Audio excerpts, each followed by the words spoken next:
यह video BPSC 66वीं के मद्देनज़र प्रीवियस ईयर प्रश्नों के विश्लेषण के साथ बनाया गया है ताकि आगामी होने वाले 66वीं बीपीएससी एग्ज़ाम में कुछ मदद मिल सके। तो आज का प्रीवियस ईयर टॉपिक के अंतर्गत हम लोग देखेंगे 60वीं बीपीएससी और 62वीं बीपीएससी के प्रश्न पत्रों को, जो इसमें सारे पेपर कवर कर चुके हैं। अभी तक जितना भी बीपीएससी का प्रीवियस ईयर एग्ज़ाम हुआ है उसका पीडीएफ पेपर को एनालिसिस कर रहे थे, और इस वीडियो के साथ ही हमारे प्लेलिस्ट में 40वीं बीपीएससी से लेकर के 65वीं बीपीएससी तक के प्रीवियस ईयर पेपर को वीडियो बनाया गया है, जो लगभग 1966 से लेकर के 2019 तक का एक BPSC previous year PDF paper का संग्रह है। सारे वीडियो देखने के लिए आप प्लेलिस्ट में जाएं, वहां आपको सारे वीडियो मिल जाएंगे। BPSC previous year PDF paper के अंतर्गत, और यह पीटी का प्रश्न पत्र है। आज देखेंगे 60वीं से 62वीं बीपीएससी का प्रारंभिक परीक्षा के प्रश्न पत्र जो 2017 में पूछा गया। प्रश्न नंबर 1 है कि 1857 के क्रांति के दौरान बिहार में क्रांतिकारियों के नेता कौन थे? तो इसका उत्तर हो जाएगा ऑप्शन बी, बाबू कुंवर सिंह। और इनके बारे में कहा जाता है कि 1857 के स्वतंत्रता संग्राम के दौरान 80 वर्ष के आयु में कुंवर। अगला प्रश्न है कि बिरसा को सोते हुए किस वर्ष पकड़ा गया था? तो इसका उत्तर हो जाएगा ऑप्शन ई, उपरोक्त में से कोई भी या फिर ऊपर से कोई भी नहीं। ऑप्शन ई सही उत्तर हो जाएगा। और कहा जाता है कि बिरसा मुंडा को 3 मार्च 1900 को चक्रधरपुर से सोते समय गिरफ्तार किया गया था।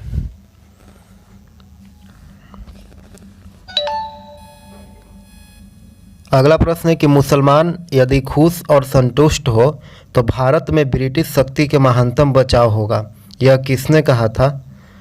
तो इसका उत्तर ऑप्शन सी, डब्ल्यू हंटर ने कहा था।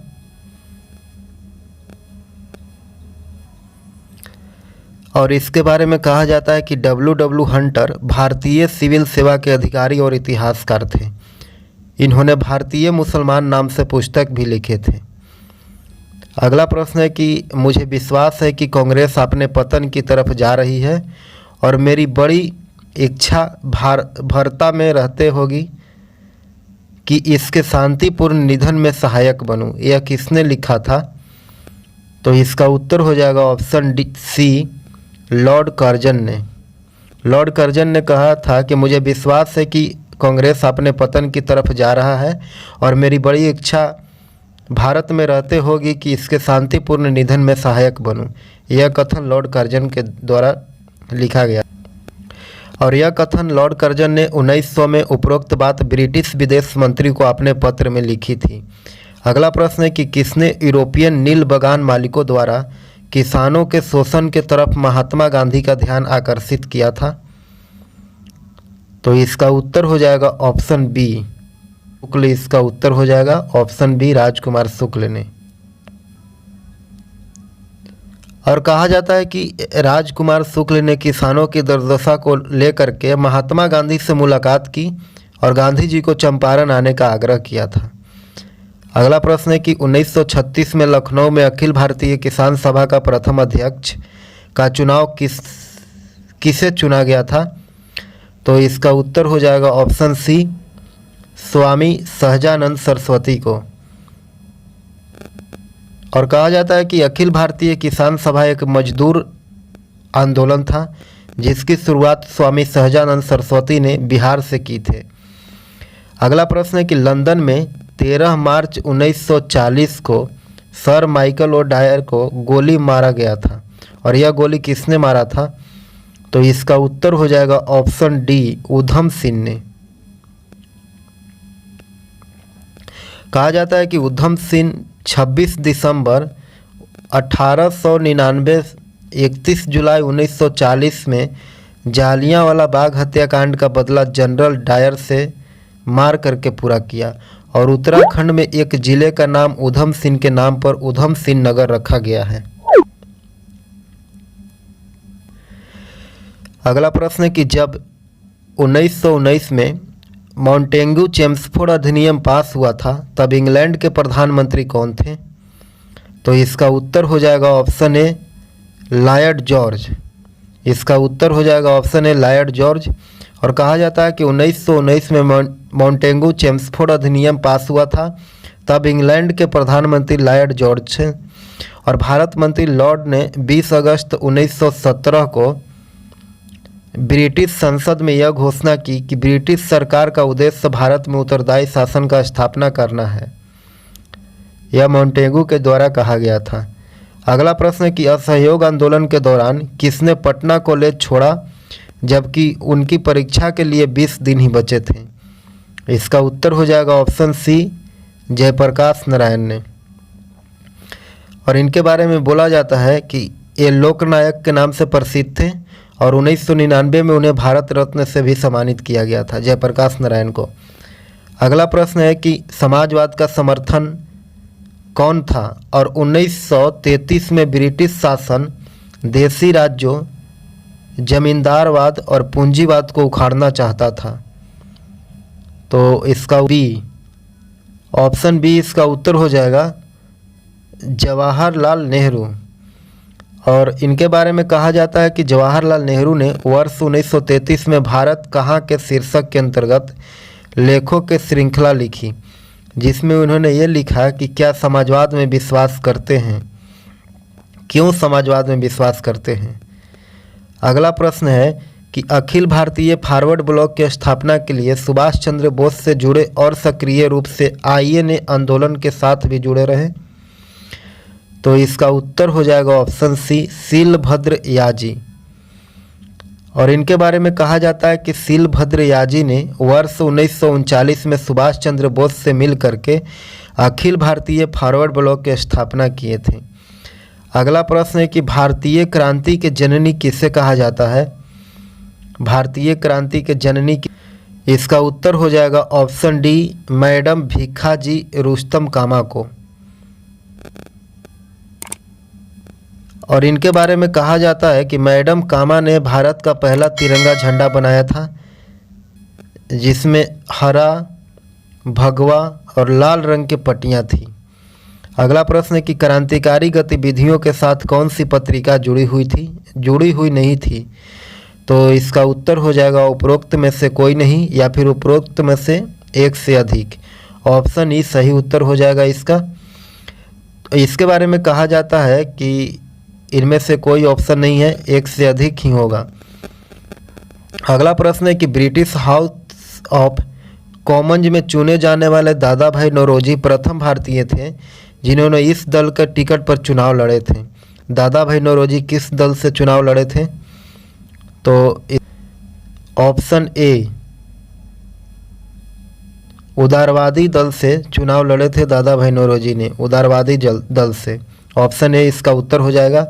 और कहा जाता है कि ब्रिटिश हाउस ऑफ कॉमन्स में चुने जाने वाले दादा भाई नौरोजी प्रथम भारतीय थे जिन्होंने उदारवादी दल के टिकट पर चुनाव लड़ा और उन्होंने अपने ब्रिटिश प्रवास के दौरान भारत और भारतीयों की भलाई के लिए अधिक संघर्ष किया। वह 1892 में हाउस ऑफ कॉमन्स के पहले एशियन सांसद थे।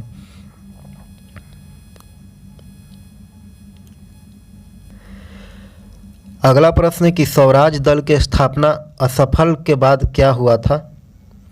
तो इसका उत्तर हो जाएगा असहयोग आंदोलन हुआ था। स्वराज दल के स्थापना असफलता के बाद असहयोग आंदोलन की शुरुआत किया गया था। और इसके बारे में कहा जाता है कि जब 1722 में चौरा चौरी कांड हुआ और गांधी जी ने असहयोग आंदोलन वापस ले लिया तो कुछ नेताओं ने इसके विरोध में स्वराज पार्टी की स्थापना किए थे। अगला प्रश्न है कि चिंटगांव शास्त्र छापामारी की योजना किसने बनाई थी? तो इसका उत्तर हो जाएगा ऑप्शन ए सूर्य सेन ने। 18 अप्रैल 1930 को बंगाल के चिटगांव में सूर्य सेन ने उनके साथियों मिल करके पुलिस के हथियार छीने थे और लूट लिए। अगला प्रश्न है कि कैबिनेट मिशन भारत कब आया था? तो इसका उत्तर हो जाएगा ऑप्शन ई, उपरोक्त में से कोई नहीं या फिर इनमें से अधिक। कैबिनेट मिशन वर्ष 1946 में भारत में आया था। अगला प्रश्न है कि बिहार के किस वकील ने असहयोग आंदोलन के समय अपनी लाभप्रद वकालत छोड़ दी थी? तो इसका उत्तर हो जाएगा ऑप्शन बी, राजेंद्र प्रसाद ने। कहा जाता है कि बिहार के वकील राजेंद्र प्रसाद ने असहयोग आंदोलन के समय अपनी लाभप्रद वकालत छोड़ दिए थे। अगला प्रश्न है कि भारतीय राष्ट्रीय कांग्रेस के पूर्ववर्ती थी। तो इसका उत्तर क्या हो जाएगा? इसका उत्तर हो जाएगा इंडियन एसोसिएशन। भारतीय राष्ट्रीय कांग्रेस के पूर्ववर्ती थी। और कहा जाता है कि भारतीय राष्ट्रीय कांग्रेस के पूर्ववर्ती इंडियन एसोसिएशन थे और इंडियन एसोसिएशन की स्थापना वर्ष 1876 में सुरेंद्र नाथ बनर्जी और आनंद मोहन बोस ने किए थे। अगला प्रश्न है कि 1929 में खुदाई खिदमतगार किसने संगठित किया था? तो इसका उत्तर हो जाएगा ऑप्शन ए, अब्दुल गफ्फार खान। कहा जाता है कि 1919 में खुदाई खिदमतगार को अब्दुल गफ्फार खान ने संगठित किया और अब्दुल गफ्फार खान सीमांत गांधी के नाम से भी प्रसिद्ध हुए थे। अगला प्रश्न है कि एबीसी के व्यवसाय में यह मैथ का क्वेश्चन है, तो इसका उत्तर हो जाएगा ऑप्शन सी।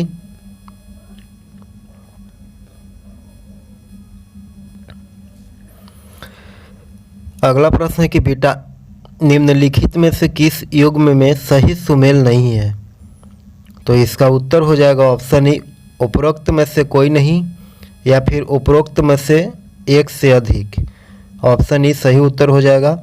और कहता है कि ऑरेंज विटामिन सी और B1 का अच्छा स्रोत है। ओमेगा 3 फैटी एसिड पाया जाता है और इकोसैपेटेनियोइक एसिड EPA में डेकोसेहेक्सैनिक एसिड DHA का उच्च स्तर है और क्रॉड लिवर ऑयल में विटामिन ए और विटामिन डी भी शामिल होती है। और फिर आगे देखेंगे कि गेहूं अंकुर तेल विटामिन ई के सबसे अधिक केंद्रीय प्राकृतिक स्रोत में से एक है और अल्फा में विटामिन ई, विटामिन सी और विटामिन के अच्छे स्रोत होते हैं जो रक्त के थक्के के लिए आवश्यक है। अगला प्रश्न है कि टेफ्रालॉन निम्नलिखित में से किस एकलक का बहुलक है? तो इसका उत्तर हो जाएगा ऑप्शन ए, टेट्राफ्लोरिएथिन का। और टेफ्लॉन टेट्राफ्लोरिएथिन एकल का बहुलक है। अगला प्रश्न है कि जीव कोशिकाओं में आनुवांशिक लक्षणों के नियंत्रण में निम्नलिखित में से कौन सा उत्तरदायी है? तो इसका उत्तर हो जाएगा ऑप्शन डी, DNA के लिए। और कहा जाता है कि DNA कोशिका के आनुवांशिक गुणों के लिए जिम्मेदार होता है।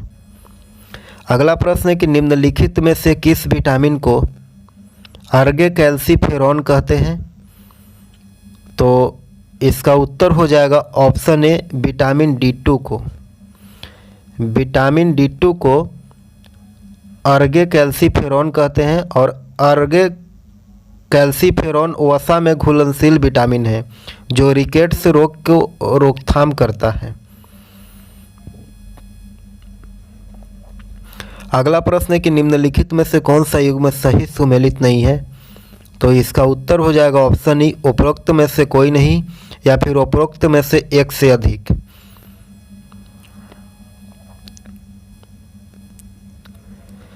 कहा जाता है कि रेटिनॉल, जिसे विटामिन A1 के रूप में भी जाना जाता है, और जेरोप्थेल्मिया एक चिकित्सा स्थिति है जिसमें आँखों में आंसू पैदा करने में विफल रहता है। यह बीमारी जेरोप्थेल्मिया से चलते आँखों में आंसू नहीं आता है और विटामिन ए के कारण यह हो सकता है। और बेरी विटामिन B1 के कमी के कारण होता है और टेकोफेरॉल विटामिन ई फैमिली का है, इसलिए यह गलत जोड़ी होगा। और साइनोकोबालमिन विटामिन B12 है, जबकि एनीमिया हीमोग्लोबिन, आयरन या फिर आरबीसी के कमी के कारण होता है, इसलिए सही सुमेलित नहीं है। अगला प्रश्न है कि बैकेलाइट निम्नलिखित के संघनन से बनता है। तो बैकेलाइट किसका संघनन से बनता है? तो इसका उत्तर हो जाएगा फिनॉल तथा फार्मेल्डिहाइड से मिलकर के बनता है।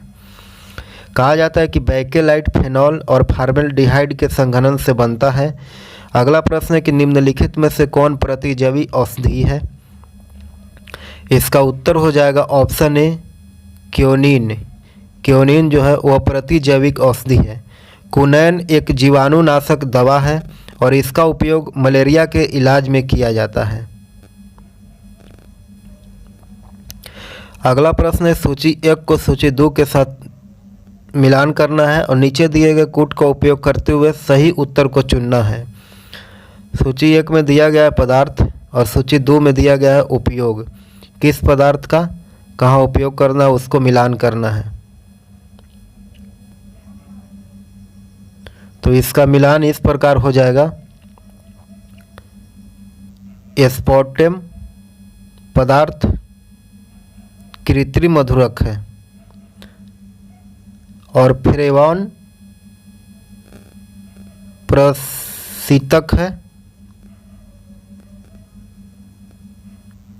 और नियोप्रीन जो है संश्लेषित लवण है और ब्रेनाड्रिल जो है वह प्रतिहिस्टामिन है।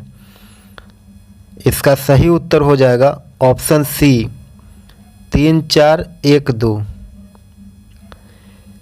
कहा जाता है कि एस्पार्टेम 1965 में खोजा गया एक कृत्रिम मधुरक है और फ्रेयॉन एक प्रशीतक है। इसका प्रयोग ठंडा करने वाले यंत्रों में किया जाता है। फ्रेयॉन गैस है और नियोप्रीन एक कृत्रिम रबड़ है और बेनाड्रिल जो है एक हिस्टामिन निरोधी है और इसका उपयोग दवा बनाने में किया जाता है।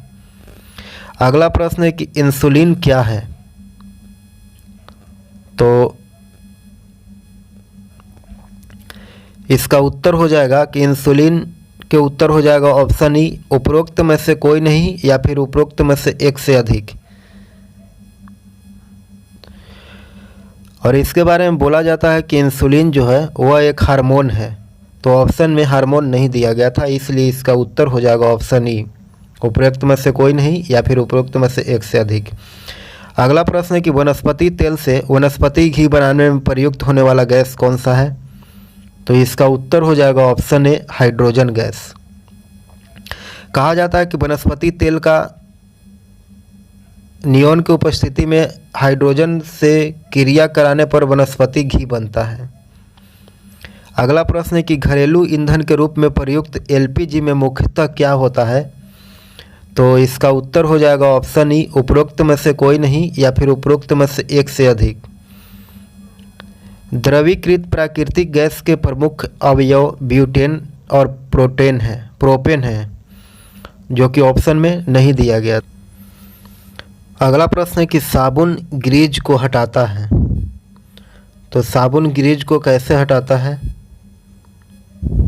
इसका उत्तर हो जाएगा ऑप्शन सी पायसीकरण के द्वारा साबुन जो है वह ग्रीज को हटाता है। और कहा जाता है कि साबुन ग्रीज को पायसीकरण के द्वारा हटाते हैं और पायसीकरण में 2 या फिर इससे अधिक अमीन नरणीय तरल पदार्थ मिलकर के एक मिश्रण बनाता है। अगला प्रश्न है कि निम्नलिखित में से कौन सा हार्मोन स्तन ग्रंथियों में दूध का स्राव होने से भूमिका निभाता है? इसका उत्तर हो जाएगा ऑक्सीटोसिन। ऑप्शन डी सही उत्तर हो जाएगा। और कहा जाता है कि शरीर में ऑक्सीटोसिन के 2 प्रमुख क्रिया प्रसव के दौरान गर्भाशय के संकुचन और स्तपान कराना होता है। अगला प्रश्न है सूची 1 और सूची 2 को मिलान करना है और नीचे दिए गए कूट का उपयोग करते हुए सही उत्तर को चुनना है। सूची 1 में दिया गया है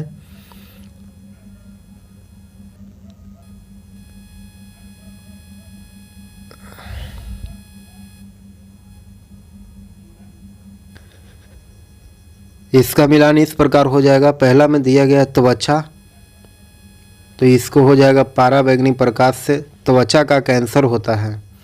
और दूसरा में दिया गया ध्वनि प्रदूषण, ध्वनि प्रदूषण का हो जाएगा ध्वनि प्रदूषण का डेसिबल, इसका सही मिलान हो जाएगा त्वचा का कैंसर जो है वह पराबैंगनी प्रकाश से होता है। और दूसरा में ध्वनि प्रदूषण का मात्रक है डेसिबल।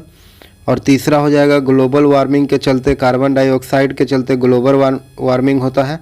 और चौथा है ओजोन छिद्र जो है वह हाइड्रोकार्बन गैस के चलते ओजोन छिद्र होता है, ओजोन छिद्र फैलता है। अगला प्रश्न है कि मानव शरीर में विटामिन ए भंडारित रहता है, तो विटामिन ए कहाँ भंडारित रहता है? तो इसका उत्तर हो जाएगा ऑप्शन ए यकृत में। मानव शरीर में विटामिन ए वसा में घुलनशील विटामिन है और वसा में घुलनशील विटामिन मुख्यतः लीवर में एकत्रित होते हैं। अगला प्रश्न है कि निम्नलिखित में से कौन सा विटामिन प्रति स्कंदन विषों के प्रति विष प्रतिकारक के रूप में प्रयोग किया जाता है? मुक्त आयोडीन और पोटेशियम आयोडाइड होता है। निम्नलिखित में से किसकी मात्रा में अम्ल वर्षा में सबसे अधिक होता है? तो इसका उत्तर हो जाएगा H2SO4।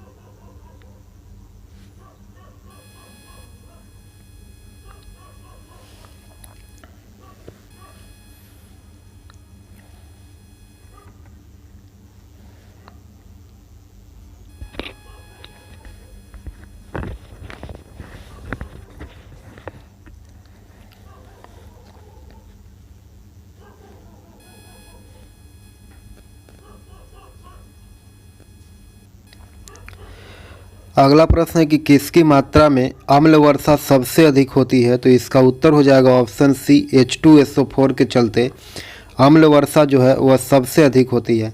और कहा जाता है कि जब सल्फर डाइऑक्साइड हवा में जारी होता है तो यह सल्फ्यूरिक एसिड H2SO।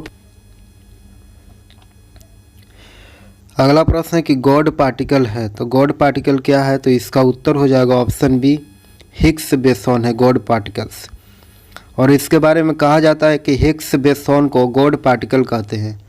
और ब्रह्मांड में हर खाली जगह में एक फील्ड बना हुआ है जिसको हिग्स फील्ड या फिर हिग्स फील्ड कहा जाता है। और इस फील्ड में छोटे छोटे कण मौजूद होते हैं जिनको हिग्स बोसॉन या फिर गॉड पार्टिकल कहा जाता है।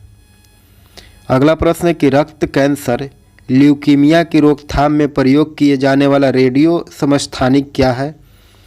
तो इसका उत्तर हो जाएगा option D cobalt 60। Vitamin D इसका उत्तर हो जाएगा। और कहा जाता है कि कोबाल्ट 60 का प्रयोग रक्त कैंसर के चिकित्सा में किया जाता है। अगला प्रश्न है कि संयुक्त राष्ट्र अमेरिका के चुने गए राष्ट्रपति डोनाल्ड ट्रंप किसके राष्ट्रपति उम्मीदवार थे? तो इसका उत्तर हो जाएगा ऑप्शन बी रिपब्लिकन पार्टी का। कहा जाता है कि संयुक्त राष्ट्र अमेरिका के चुने गए राष्ट्रपति डोनाल्ड ट्रंप रिपब्लिकन पार्टी के राष्ट्रपति उम्मीदवार थे। अगला प्रश्न है कि ईरान पाकिस्तान गैस पाइपलाइन को निम्न नाम से भी जाना जाता है। तो इसका उत्तर हो जाएगा ऑप्शन सी शांति पाइपलाइन के नाम से भी जाना जाता है। अगला प्रश्न है और इसके बारे में कहा जाता है कि ईरान पाकिस्तान गैस पाइपलाइन को शांति पाइपलाइन के नाम से भी जाना जाता है। और अगला प्रश्न देखते हैं कि भारत का 2016 के सुस्थिर विकास लक्ष्य सूचकांक में कौन सा स्थान है? तो इसका उत्तर हो जाएगा ऑप्शन ए 110वां स्थान हो जाता है विकास लक्ष्य सूचकांक में। और इसके बारे में कहा जाता है कि भारत का 2016 के सुस्थिर विकास सूचकांक में 110वां स्थान प्राप्त हुआ था। अगला प्रश्न है कि जलवायु परिवर्तन पर संयुक्त राष्ट्र संघ का कन्वेंशन ढांचा किससे संबंधित है? तो इसका उत्तर हो जाएगा option D, green house gas के उत्सर्जन में कमी से। कहा जाता है कि जलवायु परिवर्तन पर संयुक्त राष्ट्र संघ का कन्वेंशन ढांचा कार्बन डाइऑक्साइड CO2 उत्सर्जन में कमी से संबंधित है। अगला प्रश्न है कि 2016 का साहित्य के नोबेल पुरस्कार किसे दिया गया था? तो इसका उत्तर हो जाएगा ऑप्शन सी, बॉब डायलन को। और कहा जाता है कि 2016 के साहित्य के नोबेल पुरस्कार बॉब डायलन को जाता है। और बॉब डायलन गायक, गीतकार, लेखक और चित्रकार भी थे। अगला प्रश्न है कि तेल के कोष सबसे ज़्यादा किस देश में है? अगला प्रश्न है कि संयुक्त राष्ट्र के नए महासचिव कौन है? तो इसका उत्तर हो जाएगा option C, Antonio Guterres. Option C सही उत्तर हो जाएगा। और कहा जाता है कि एंटोनियो गुटेरस पुर्तगाली राजनीतिक और कूटनीतिज्ञ हैं। वे 1995 से 2000 तक पुर्तगाल के प्रधानमंत्री रहे और एंटोनियो गुटेरस संयुक्त राष्ट्र में नए महासचिव भी बने हैं। अगला प्रश्न है कि बैलिस्टिक मिसाइल के बढ़ावा को रोकने के वैश्विक प्रयास हेग कोड ऑफ कंडक्ट को हाल ही में निम्न में से किस देश ने ज्वाइन किया है? तो इसका उत्तर हो जाएगा ऑप्शन सी, भारत ने।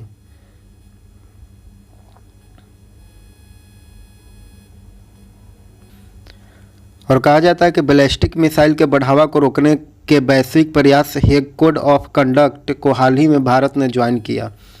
अगला प्रश्न है कि भारत के कौन सा राज्य सर्वप्रथम खुले शौच से मुक्त राज्य घोषित हो गया?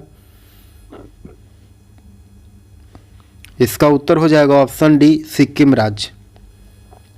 भारत का सिक्किम राज्य सर्वप्रथम खुले शौच से मुक्त राज्य घोषित किया गया और भारत को 2019 तक खुले में शौच करने से मुक्त करने का अभियान चला रहा है। अगला प्रश्न है कि यूरोजिन का नवीनतम सदस्य कौन है? यूरोजिन का, तो इसका उत्तर हो जाएगा ऑप्शन ए, लिथुआनिया। यूरोजिन का नवीनतम सदस्य लिथुआनिया है और लिथुआनिया यूरोप में बैल्टिक सागर के किनारे स्थित एक देश है जिसकी राजधानी विल्नुस है। अगला प्रश्न है कि यूनाइटेड किंगडम राज्य के अध्यक्ष कौन है? तो इसका उत्तर हो जाएगा ऑप्शन बी, महारानी एलिजाबेथ द्वितीय। कहा जाता है कि रानी एलिजाबेथ द्वितीय यूनाइटेड किंगडम के राष्ट्र प्रमुख है और रानी एलिजाबेथ द्वितीय 16 स्वतंत्र संप्रभु देशों के संवैधानिक महारानी है। अगला प्रश्न है कि भारत के किस राज्य में भारत का प्रथम तथा एशिया में सबसे लंबा साइकिल हाईवे खोला गया है? इसका उत्तर हो जाएगा ऑप्शन ए, उत्तर प्रदेश में। और इसके बारे में कहा जाता है कि भारत का सबसे लंबा राजमार्ग राष्ट्रीय राजमार्ग 7 है जो उत्तर प्रदेश के वाराणसी शहर को भारत के दक्षिणी में तमिलनाडु के कन्याकुमारी शहर को जोड़ता है और इसकी लंबाई 2369 किलोमीटर है। अगला प्रश्न है कि भारत का प्रथम वस्त्र टेक्सटाइल विश्वविद्यालय किस राज्य में स्थापित किया जाएगा? ऑप्शन सी इसका उत्तर हो जाएगा गुजरात में। अगला प्रश्न है कि भारत के वित्तीय वर्ष 2016-17 का राजकोषीय घाटा लक्ष्य क्या है? तो इसका उत्तर हो जाएगा ऑप्शन बी, सकल घरेलू उत्पाद का 3.5%। कहा जाता है कि सकल घरेलू भारत का वित्तीय वर्ष 2016-17 का राजकोषीय घाटा सकल घरेलू उत्पाद 3.5% रहा। अगला प्रश्न है कि 2016 के संयुक्त सेना अभ्यास मैत्री भारत तथा अन्य किस देश के साथ हुआ? तो इसका उत्तर हो जाएगा ऑप्शन बी, थाईलैंड के साथ। कहा जाता है कि 2016 के संयुक्त सेना अभ्यास मैत्री भारत तथा अन्य थाईलैंड के मध्य हुआ था और यह युद्धाभ्यास थाईलैंड में कराबी नामक स्थान पर हुआ था। अगला प्रश्न है कि राष्ट्रव्यापी स्तनपान कार्यक्रम मां किस संघीय मंत्रालय द्वारा जारी किया गया है? इसका उत्तर हो जाएगा ऑप्शन बी, स्वास्थ्य एवं परिवार कल्याण मंत्रालय के द्वारा। कहा जाता है कि राष्ट्रव्यापी स्तनपान कार्यक्रम मां स्वास्थ्य तथा परिवार कल्याण मंत्रालय के द्वारा जारी किया गया है। अगला प्रश्न है कि निम्नलिखित में से कौन से ब्रांड के द्वारा भारतीय संस्था विदेशी बाजारों से विदेशी मुद्रा के बजाय रुपए में पैसा जुटा सकते हैं? कौन सा बॉन्ड के तहत? इसका उत्तर हो जाएगा ऑप्शन बी, मसाला बॉन्ड के तहत। कहा जाता है कि मसाला बॉन्ड के द्वारा भारतीय संस्थान विदेशी बाजारों से विदेशी मुद्रा के बजाय रुपए में पैसा जुटा सकते हैं और मसाला बॉन्ड को सबसे पहले विश्व बैंक ने नवंबर 2014 में जारी किया था। अगला प्रश्न है कि हाल ही में भारतीय रेलवे के द्वारा रेल दुर्घटनाओं को समाप्त करने के लिए कौन सा रेल सुरक्षा तंत्र जारी किया गया है? इसका उत्तर हो जाएगा ऑप्शन बी, त्रिनेत्र। अगला प्रश्न है कि कैशलेस लेन देन को बढ़ावा देने के लिए भारत सरकार के द्वारा किस समिति का गठन किया गया है? इसका उत्तर हो जाएगा ऑप्शन डी, नीरज कुमार गुप्ता समिति का। कहा जाता है कि कैशलेस लेन देन को बढ़ावा देने के लिए भारत सरकार के द्वारा नीरज कुमार गुप्ता समिति का गठन किया गया। अगला प्रश्न है कि 70 वर्ष 2016 का डेविस कप टेनिस टूर्नामेंट किस देश ने जीता है? तो इसका उत्तर हो जाएगा ऑप्शन ए, इसका उत्तर हो जाएगा अर्जेंटीना ने जीता है। और कहा जाता है कि डेविस कप पुरुषों के टेनिस में प्रीमियम अंतर्राष्ट्रीय टीम स्पर्धा का 2016 Davis cup tennis tournament Argentina ने जीता है। अगला प्रश्न है कि भारत में प्रथम laser interferometer gravitational wave over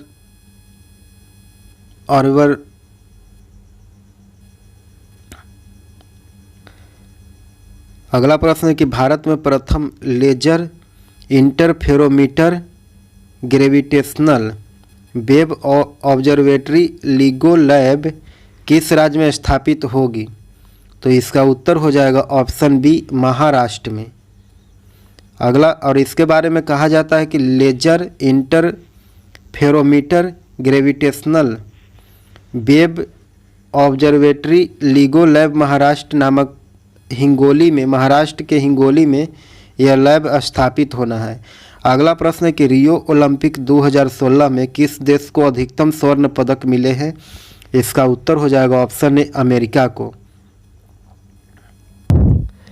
और इसके बारे में कहा जाता है कि रियो ओलंपिक में संयुक्त राज्य अमेरिका ने 46 स्वर्ण और 37 रजत और 38 कांस्य पदक जीत करके पदक तालिका में पहला स्थान प्राप्त किया है। अगला प्रश्न है कि 2022 का फीफा विश्व कप कहाँ होगा? इसका उत्तर है ऑप्शन सी, कतर में। कतर में 2022 का फीफा विश्व कप होना है। अगला प्रश्न है कि 2011 के जनगणना के अनुसार बिहार राज्य जनसंख्या के अनुसार देश में कौन सा स्थान पर है? इसका उत्तर हो जाएगा ऑप्शन सी, तृतीय स्थान पर। और कहा जाता है कि 2011 के जनगणना के अनुसार बिहार का स्थान उत्तर प्रदेश और महाराष्ट्र के बाद तीसरा आता है। अगला प्रश्न है कि 2016 का कबड्डी विश्व कप किस देश ने जीता? तो इसका उत्तर हो जाएगा ऑप्शन सी, भारत ने। अगला प्रश्न है कि 2016 के उबेर कप किस देश के महिला बैडमिंटन टीम ने जीता है? तो इसका उत्तर हो जाएगा ऑप्शन डी, चीन ने। 2016 का उबेर कप चीन देश के महिला बैडमिंटन टीम ने जीता था। अगला प्रश्न है कि 2015 के ज्ञानपीठ पुरस्कार किसे दिया गया है? तो इसका उत्तर हो जाएगा रघुवीर चौधरी को। ऑप्शन सी सही उत्तर हो जाएगा। कहा जाता है कि 2015 का ज्ञानपीठ पुरस्कार रघुवीर चौधरी को दिया गया और रघुवीर चौधरी गुजराती भाषा के लेखक और कवि हैं।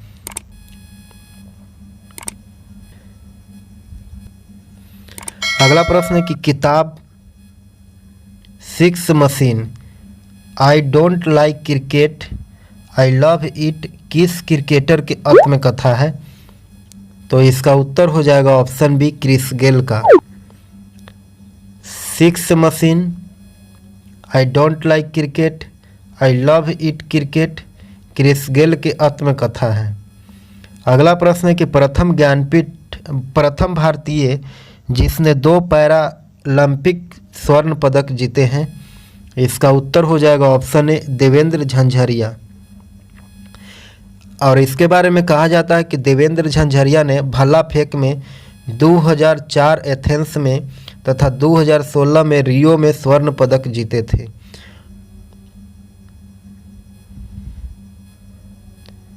अगला प्रश्न है कि 2016 रियो ओलंपिक का थीम क्या था? इसका उत्तर हो जाएगा ऑप्शन बी विश्व शांति व पर्यावरण इसका थीम था। वर्ष 2016 रियो ओलंपिक का थीम विश्व शांति व पर्यावरण था। अगला प्रश्न है कि निम्न में से किस हड़प्पा कालीन स्थल से हल का टेराकोटा प्राप्त हुआ है? इसका उत्तर हो जाएगा ऑप्शन बी बनावली से। कहा जाता है कि बनावली हड़प्पा कालीन स्थल से हल का टेराकोटा प्राप्त हुआ है। अगला प्रश्न है कि कलिंग नरेश खारवेल का संबंध था? तो इसका उत्तर हो जाएगा ऑप्शन बी चेंदी वंश से। कहा जाता है कि कलिंग नरेश खारवेल का संबंध चेंदी वंश से था। अगला प्रश्न है कि चीनी यात्री सुंगयुंग ने भारत यात्रा कब की थी? तो इसका उत्तर हो जाएगा ऑप्शन ए 515 से 520 के बीच में। कहा जाता है कि चीनी यात्री सुंगयुंग एक बौद्ध भिक्षुक थे और इन्होंने 515 ईस्वी से 520 ईस्वी में भारत की यात्रा की थी। अगला प्रश्न है कि किस प्रकार के भूमि को अग्रहत कहा जाता है? तो इसका उत्तर हो जाएगा बिना जोती हुई भूमि या फिर जंगली भूमि को अग्रहत कहा जाता है। अगला प्रश्न है कि उदंतपुर शिक्षा केंद्र निम्न में से किस राज्य में अवस्थित था? तो इसका उत्तर हो जाएगा ऑप्शन बी बिहार राज्य में।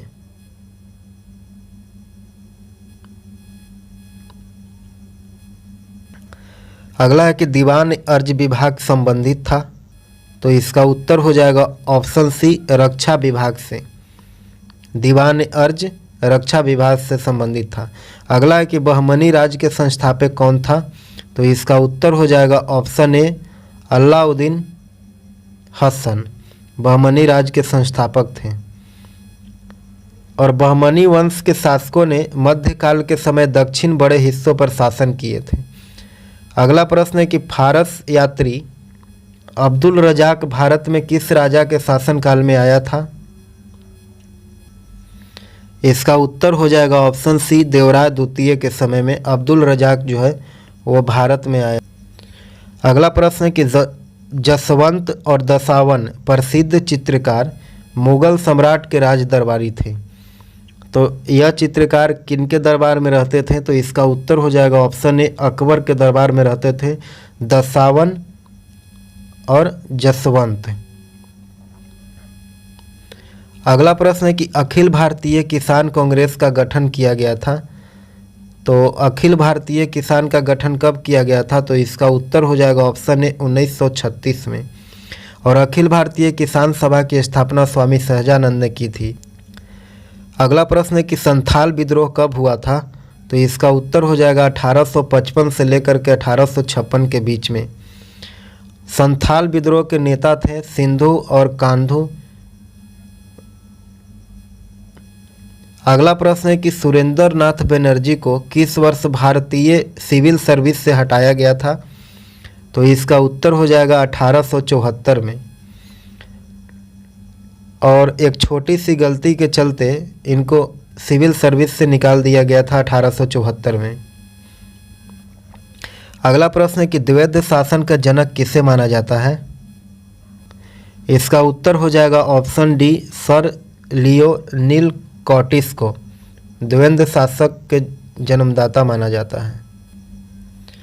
और कहा जाता है कि द्वैशासी ब्रिटिश सरकार के प्रांतों के लिए भारत सरकार अधिनियम 1919 द्वारा शुरू की गई दोहरी सरकार के प्रणाली थी और यह भारत के ब्रिटिश प्रशासन के कार्यकारी शाखा में लोकतांत्रिक सिद्धांत का पहला परिचय था और इसका जनक सर लियोनील कॉटिस को माना जाता है।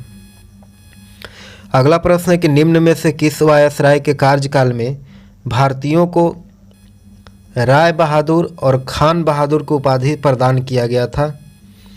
तो इसका उत्तर हो जाएगा ऑप्शन बी, लॉर्ड लिटन के कार्यकाल में। ऑप्शन बी उत्तर हो जाएगा। कहा जाता है कि वायसराय लॉर्ड लिटन के कार्यकाल में भारतीयों को राय बहादुर और खान बहादुर उपाधियां प्रदान करना प्रारंभ हुआ था। लॉर्ड लिटन 1876 से 1880 के बीच भारत के वायसराय थे। अगला प्रश्न है कि कॉनाट वंश के संस्थापक कौन था? तो इसका उत्तर हो जाएगा ऑप्शन ए, नान्यदेव। अगला प्रश्न है कि बिहार के प्रथम मुस्लिम विजेता कौन था? तो इसका उत्तर हो जाएगा ऑप्शन सी, बख्तियार खिलजी। बिहार के प्रथम मुस्लिम विजेता बख्तियार खिलजी था। अगला प्रश्न है कि कर्नाट वंश के अंतिम शासक कौन था? तो इसका उत्तर हो जाएगा ऑप्शन ए, हरि सिंह। कर्नाट वंश के अंतिम शासक थे। अगला प्रश्न है कि राजनीति रत्नाकर के लेखक कौन है? तो इसका उत्तर हो जाएगा ऑप्शन ए, चंदेश्वर।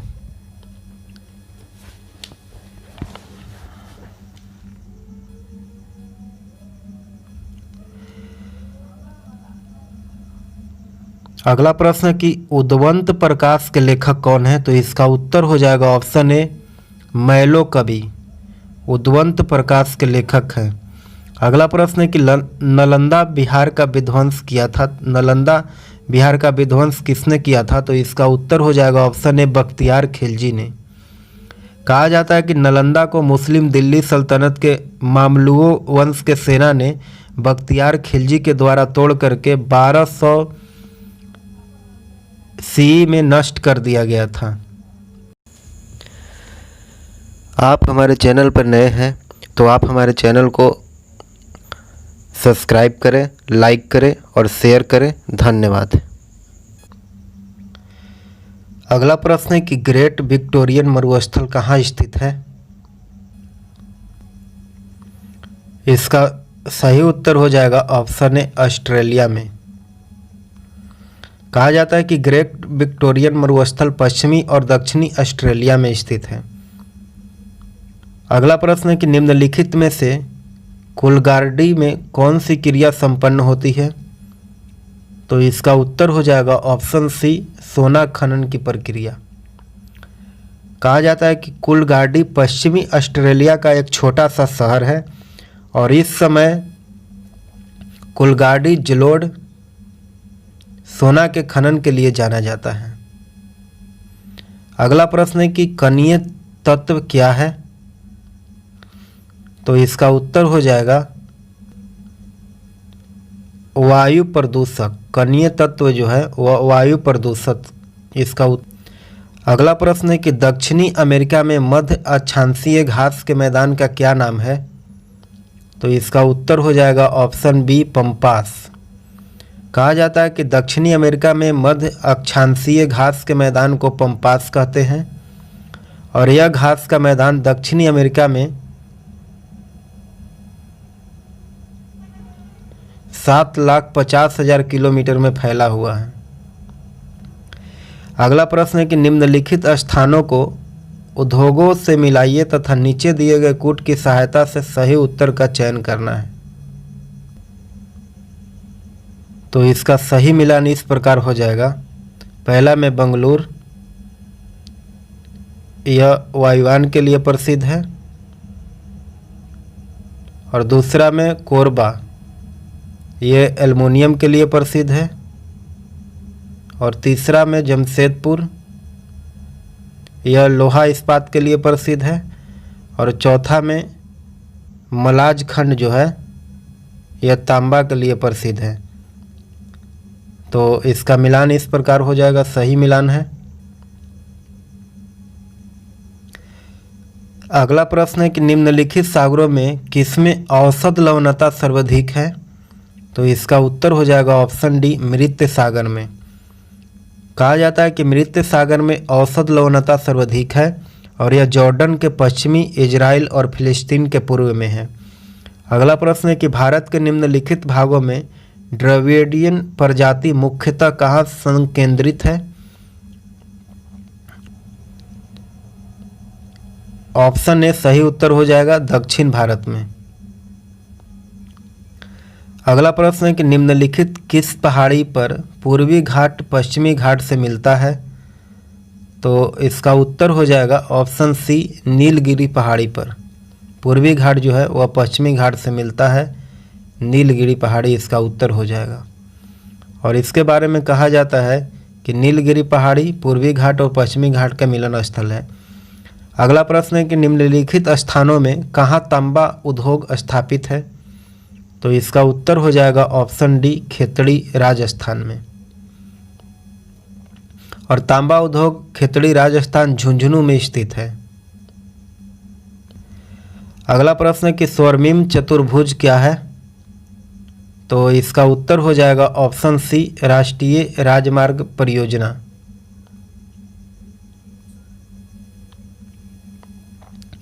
अगला प्रश्न है कि निम्नलिखित लौह अयस्कों में से बैलाडीला में किसका खनन होता है? तो इसका उत्तर हो जाएगा ऑप्शन ए हेमेटाइट का। बैलाडीला में लौह अयस्क हेमेटाइट का खनन होता है। अगला प्रश्न है कि भारत में एकमात्र राज्य जो केसर उत्पादन करता है? तो इसका उत्तर हो जाएगा ऑप्शन ए जम्मू कश्मीर। अगला प्रश्न है कि निम्नलिखित नगरों में अलकनंदा और भागीरथी कहाँ मिलकर के गंगा नदी बनाते हैं? इसका उत्तर हो जाएगा ऑप्शन डी देवप्रयाग में। देवप्रयाग में अलकनंदा और भागीरथी मिलकर के गंगा नदी बनाता है। अगला प्रश्न है कि निम्नलिखित भू आकृतियों में से किसके द्वारा बिहार राज्य का उत्तर पश्चिम भाग घिरा हुआ है? इसका उत्तर हो जाएगा ऑप्शन ए सोमेश्वर पहाड़ी क्षेत्र से। अगला प्रश्न है कि तेल नदी निम्नलिखित नदियों में से किसकी सहायक नदी है?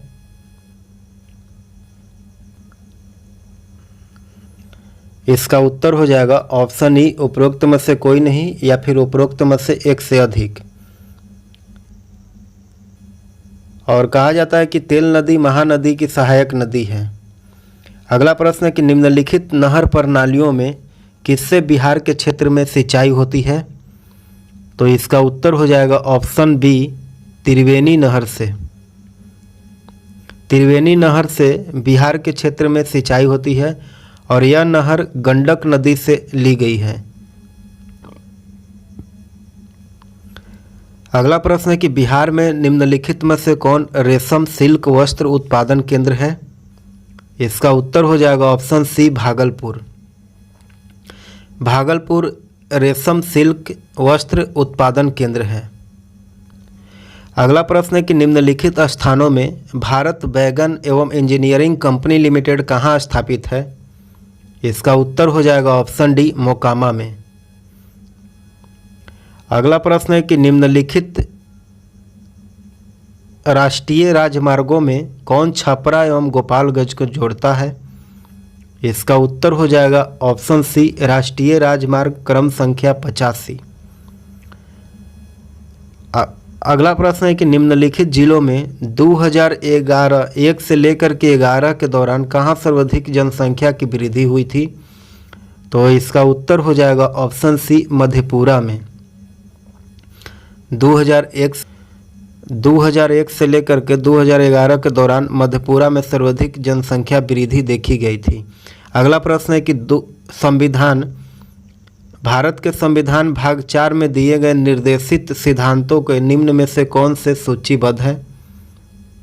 तो इसका उत्तर हो जाएगा ऑप्शन बी 1 और 2 दोनों। 1 में समान कार्य के लिए समान वेतन और समान नागरिक संहिता। ऑप्शन बी सही उत्तर हो जाएगा। 1 और 2 दोनों। कहा जाता है कि भारतीय संविधान के भाग 4 में दिए गए निर्देशित सिद्धांतों में समान काम के लिए समान वेतन और अगला प्रश्न है कि लेखा अनुदान बना है। तो लेखा अनुदान जो है वह बजट पारित लंबित होने के कारण निधि आवंटन हेतु बना है लेखा अनुदान। अगला प्रश्न है कि भारतीय संविधान दिवस मनाया जाता है। तो इसका उत्तर हो जाएगा ऑप्शन बी 26 नवंबर को भारतीय संविधान दिवस मनाया जाता है। और यह 26 नवंबर 1949 के दिन भारत के संविधान बन करके पूरा तैयार हुआ था और इसे 26 जनवरी 1950 को लागू किया गया था। अगला प्रश्न है कि भारत सरकार का कौन सा अधिकारी सदस्य न होते हुए भी भारतीय संसद को कार्यवाही में भाग लेने का अधिकार रखता है? इसका उत्तर हो जाएगा option B, attorney general. Attorney general भारतीय संसद का सदस्य न होते हुए भी संसद के कार्यवाही में हिस्सा ले सकता है। अगला प्रश्न है कि उच्चतम न्यायालय की व्यवस्था अनुसार निजी भवनों के ऊपर राष्ट्रीय झंडे को फहराना, खाली जगह भरना है के तहत नागरिक का मौलिक अधिकार है। तो इसका उत्तर हो जाएगा ऑप्शन बी, संविधान के अनुच्छेद 19(1)(a) के तहत यह मौलिक अधिकार है भारतीय झंडे को भवनों के ऊपर फहराने का। अगला प्रश्न है कि उन मौलिक अधिकारों का चयन करें जो भारतीय नागरिकों के प्राप्त है परंतु गैर नागरिकों को नहीं प्राप्त है। तो इसका उत्तर हो जाएगा ऑप्शन ए 1 और 3। 1 में कहता है कि भाषण एवं अभिव्यक्ति की स्वतंत्रता और 3 में कहता है कि अल्पसंख्यकों के अधिकार जो कि भारतीयों को प्राप्त है और विदेशियों को यह प्राप्त नहीं है।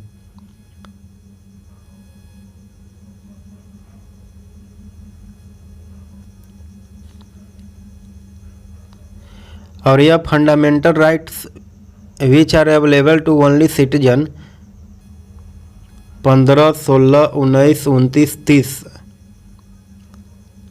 अनुच्छेद जो है वह केवल भारतीयों को प्राप्त है, विदेशियों को प्राप्त नहीं है। यह मूल अधिकार केवल भारतीयों के लिए है। अगला प्रश्न है कि भारत में ब्लॉक स्तर पर बनी पंचायत समिति केवल है? तो इसका उत्तर हो जाएगा समन्वय और पर्यवेक्षी प्राधिकारी के रूप में भारत में ब्लॉक स्तर पर बनी पंचायत समिति के लेवल है। अगला प्रश्न है कि एमपी के सीट को रिक्त घोषित किया जा सकता है यदि वह सदन से लगातार खाली जगह भरना है की अवधि के लिए अनुपस्थित रहता है। तो वह लगातार 2 माह के लिए अनुपस्थित रहेगा तो उसको सीट को खाली घोषित कर दिया जाएगा, रिक्त घोषित कर दी जाएगी। अगला प्रश्न है मिलान करने के लिए। तो इसका मिलान हो जाएगा, पहला संघ सूची 97 प्रविष्टियाँ हैं इसके अंतर्गत, और दूसरा राज्य सूची में 66 प्रविष्टियाँ, और तीसरा समवर्ती सूची में 47 प्रविष्टियाँ स्थित है। इसका सही मिलान इस प्रकार हो जाएगा। अगला प्रश्न है कि एक नया राज्य बनाने में संशोधन के लिए कैसा बहुमत चाहिए? इसका उत्तर हो जाएगा ऑप्शन ए, साधारण बहुमत की ज़रूरत होती है। एक साधारण नया राज्य बनाने में संवैधानिक संशोधन के लिए साधारण बहुमत चाहिए, और 42वां संविधान संशोधन, यह संविधान संशोधन वर्ष 1976 में किया गया था। अगला प्रश्न है कि भारतीय संविधान की प्रस्तावना में समाजवादी शब्द किस संशोधन के तहत जोड़ा गया है?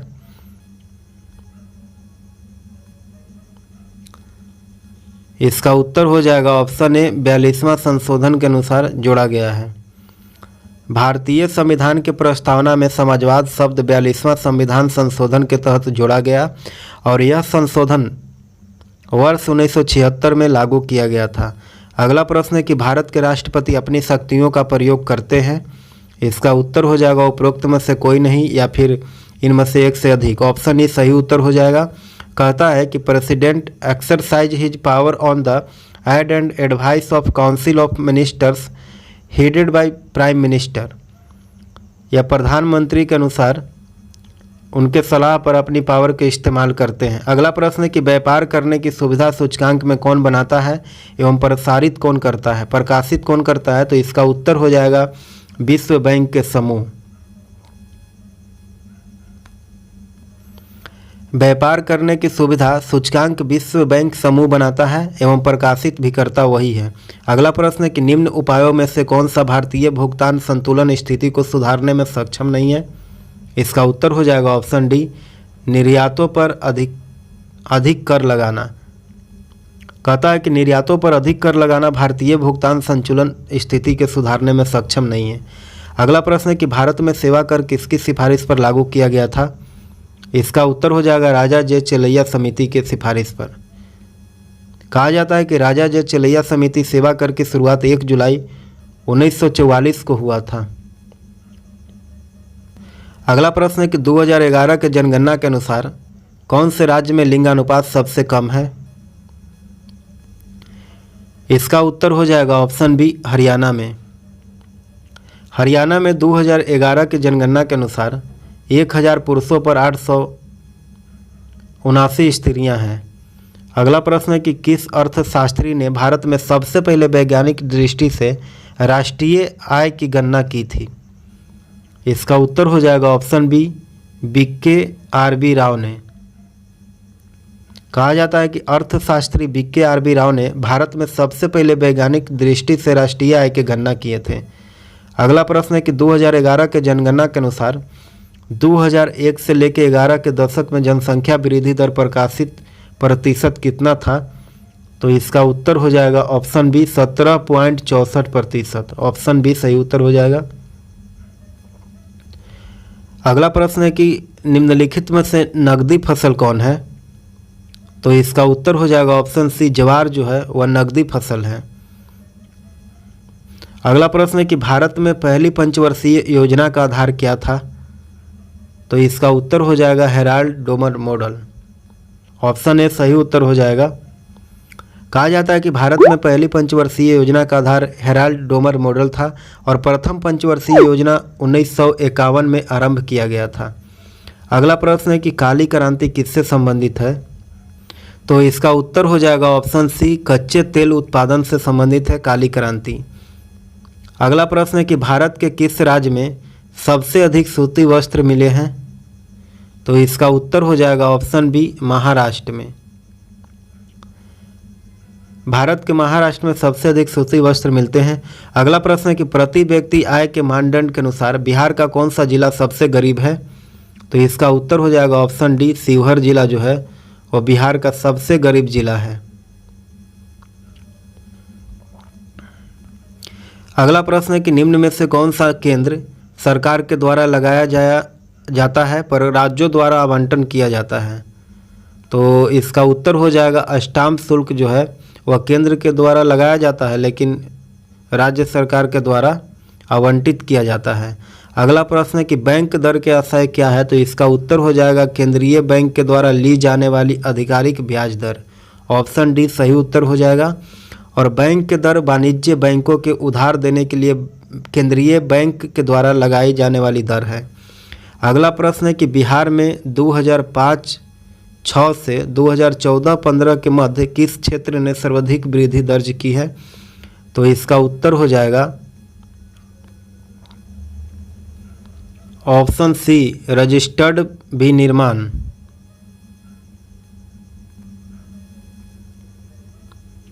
अगला प्रश्न है कि बिहार में SPUR बिहार में सप्पर परियोजना का संबंध किससे है? तो इसका उत्तर हो जाएगा ऑप्शन ई, उपरोक्त में से कोई नहीं या फिर उपरोक्त में से एक से अधिक। अगला प्रश्न है कि बिहार में राष्ट्रीय राजमार्गों की कुल लंबाई कितना है? तो इसका उत्तर हो जाएगा 4595 किलोमीटर। ऑप्शन सी सही उत्तर हो जाएगा। अगला प्रश्न है कि बिहार राज्य में प्रति व्यक्ति ऊर्जा उपभोग कितना है? तो इसका उत्तर हो जाएगा ऑप्शन ई, उपरोक्त में से कोई नहीं या फिर उपरोक्त में से एक से अधिक इसका उत्तर हो जाएगा।